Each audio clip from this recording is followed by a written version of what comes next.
Assalamualaikum warahmatullahi wabarakatuh. Terima kasih untuk kesediaan waktunya, Ibu Guru, Ibu Komunikasi. Di sini saya akan menjelaskan rencana tindak lanjut tentang PKG PJOK. Nah, selama 3 bulan kan udah mempelajari tentang PKG PJOK. Silakan Bapak duduk. Oh, ya. Akan mempelajari tentang SEM, Sport Education Model. Yang saya ambil itu turnamen tentang permainan tradisional, di mana permainan tradisional itu gobak sodor. Nah, gobak sodor itu apa sih? Nah, mungkin untuk Bapak Ibu ada yang udah tahu tentang model SEM? Belum.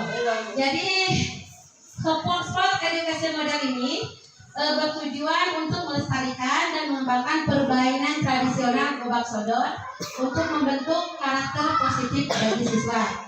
SEM ini dimana murid itu sebagai pelatih, nah peserta dia juga, dan untuk timnya juga ada di murid. Yang berperan aktif itu murid semuanya.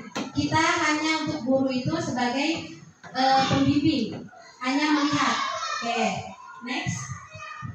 Oke, latar belakang permainan ini kenapa saya ambil? Karena jarang sekali ya untuk di masa sekarang anak-anak kadang-kadang kebanyakannya mainnya gadget, nah HP, permainan ML kayak gitu. Nah, yang saya ambil itu permainan tradisional tentang gobak sodor untuk sebagai permainan tradisional yang telah ada sejak lama, warisan dari budaya Indonesia. Nah, untuk diterapkan kepada anak-anak supaya dia mengenal apa itu permainan tradisional, apa itu gobak sodor. Daya tariknya mempunyai daya tarik sendiri.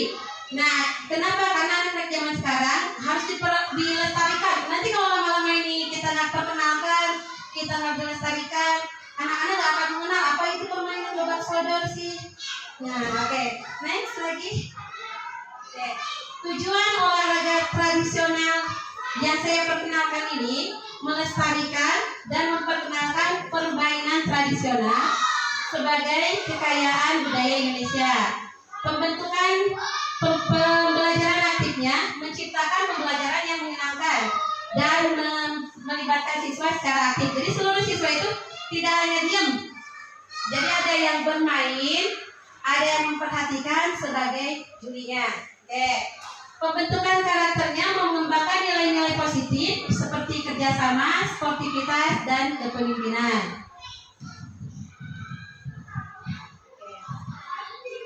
Capaian yang ingin dicapai dan diharapkan yaitu siswa dapat memahami aturan dan strategi dalam permainan gobak sodor.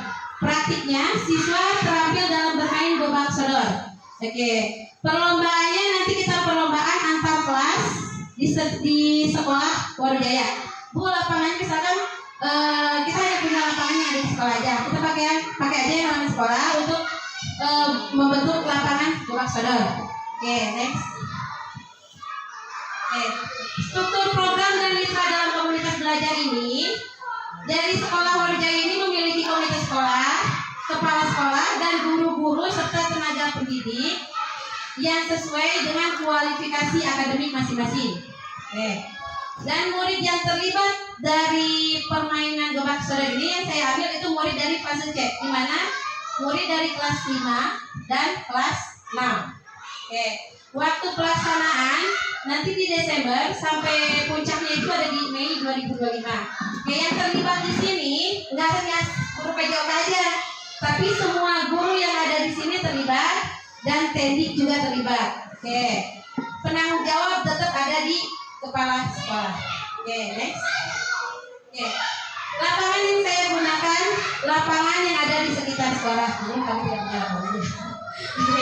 Lapangan yang oh iya, lapangan yang ada lapangan yang berbentuk halaman sekolah paling di depan ya. Oke. Terus pendidiknya berpengalaman berarti sekolah ini memiliki guru-guru yang kompetensi dengan kualifikasi masing-masing. Oke, sasarannya itu kelas 5 sampai 6. Mereka tuh akan mengirimkan perwakilan tiap-tiap kelas sebagai panitia, wasit, scoring, pelatih, supporter, dan tim jurnalistik. Jadi yang berperan di sini bukan guru, tapi siswanya. Kita hanya sebagai pembimbing. Siswa yang berperan sebagai pelatih siapa, panitia siapa, wasit siapa itu oleh siswa semua atau peserta didik semua dari fase C. Oke. Next. Oke, indikator keberhasilannya setelah mempelajari ini atau memperkenalkan permainan gobak sodor, diharapkan siswa bisa mengetahui dan meningkatkan pemahaman mereka tentang permainan tradisional khususnya di gobak sodor. Oke, penguatan nilai positifnya seperti kerjasama yang tadi saya jelaskan, ada kerjasamanya, ada sportivitasnya, ada kepemimpinannya. Kerjasama tanpa kerjasama gobak sodor nggak akan bisa dilakukan sendiri-sendiri, nggak bisa. Oke. Antusiasme peserta aktif siswa dalam kegiatan pemahaman dalam kegiatan permainan tradisional. Metode evaluasi yang saya laksanakan itu melalui tes praktik, observasi, dan wawancara. Oke, nanti juga ada dokumentasi dan catatan kegiatannya. Dokumentasi tentang permainan festival olahraga tradisional. Oke, frekuensinya dilakukan misalkan tadi kan udah di Desember sampai Mei. Nah, di sini boleh juga frekuensinya dari awal semester, tengah semester, atau akhir semester. Oke, next. Oke. Kemungkinan tantangan yang akan dihadapi yaitu dari minat siswa, mungkin beberapa anak atau menarik minat siswa tentang permainan tradisional itu sangat susah. Karena anggapannya gini, itu mah zaman kuno, zaman dulu, zaman sekarang udah digital, Bu. Oke. Yang kedua tentang pemahaman guru. Pemahaman guru dalam arti kata begini ya. Guru akan lebih meningkatkan keterampilan guru dalam mengajarkan permainan tradisional, tidak hanya guru olahraga saja, tapi semua guru juga bisa. Oke. Yang ketiga, dukungan orang tua. Selain dari siswa dan guru, mendapat dukungan juga dari orang tua untuk mengenalkan program permainan tradisional di sekolah. Next. Udah di akhir.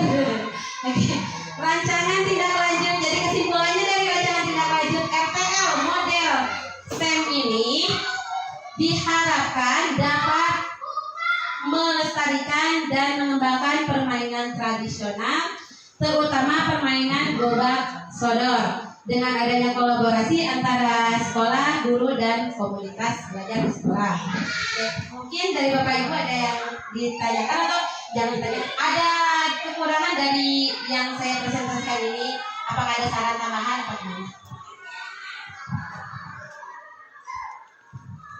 Assalamualaikum warahmatullahi wabarakatuh. Waalaikumsalam warahmatullahi wabarakatuh. Yang saya ingin pertanyakan tadi dijelaskannya, Bertanya. tadi dijelaskannya permainan ini cocok untuk kelas 5 dan 6. Apakah untuk kelas rendah itu permainan gobak sodor ini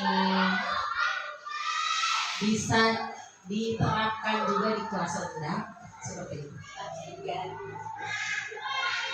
Terima kasih pertanyaan. Untuk ini kenapa hanya di kelas 5-6? Kelas rendah bisa enggak? Sebenarnya untuk di kelas rendah juga bisa. Cuma kalau untuk aturan permainan itu lebih paham di kelas fase C. Kalau permainan anak-anak misalkan untuk yang kelas rendah hanya untuk tim bermain aja, boleh. Tapi untuk aturan permainan dari sini kan yang berperan aktif itu anak-anak. Dari jadi pelatih, jadi wasit, jadi pemain, anak-anak semua yang berkolaborasi. Guru hanya melihat membimbing. Oke. Nah, jadi pertanyaan dari Ibu Nening ada tambahan kembali? Oke. Terima kasih atas waktunya. Atas kesempatannya untuk saya memberikan PPT rencana tindak lanjut PKG PJOK. Oke. Sekian penjelasan dari saya. Assalamualaikum warahmatullahi wabarakatuh. Waalaikumsalam.